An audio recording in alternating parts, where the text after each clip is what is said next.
Hello, Brendan. One of the things that I really appreciate in this life is when people feel comfortable around me. It's as simple as when I'm the one a random person chooses to sit next to on the bus, or when someone has the courage to share something deeply personal with me.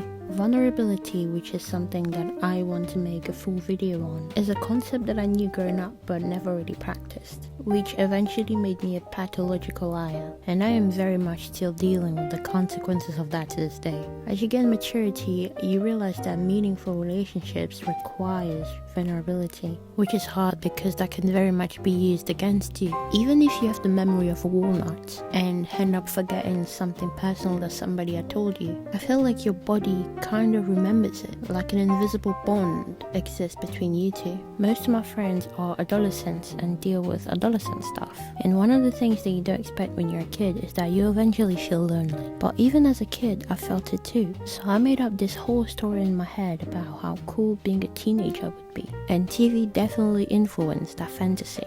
And I ended up being very disappointed because the biggest thing that happened wasn't freedom or excitement, it was consciousness. Realizing that you are real, that everybody around you is real, that everything is real. And for some weird reason, it made me feel lonelier. One of my friends shared her feelings with me a couple days ago. From what she said, I understood that she was feeling so many things at once that the only answer she could give me every time I asked her a question was, I don't know. A sense of repetition, a random hollowness, the frustration of not knowing why you feel the way you feel. And I listened, fully knowing that at the end of her speech, I wouldn't have a solution for her. Saying me too didn't feel right. Saying a bunch of random comforting sentences just to fill the silence didn't feel right either. I settled with dang. And sometimes all you need is a sympathetic ear. I think we're taught to see loneliness as something negative, and it can definitely be something negative.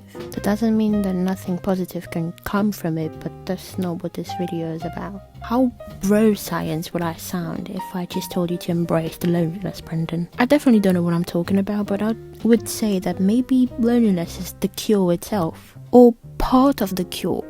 Again, I don't know. If you don't like being alone and you feel lonely, maybe learning to enjoy your own company is a good place to start. But if you really enjoy being alone and you still feel lonely, because those are two completely different things, embrace the loneliness? Brendan, loneliness is the inevitable byproduct of the human condition. And I don't know, simply knowing that everyone feels like that makes me feel less lonely. So like most of my videos, this is a huge rant, and I hope this helped in some ways.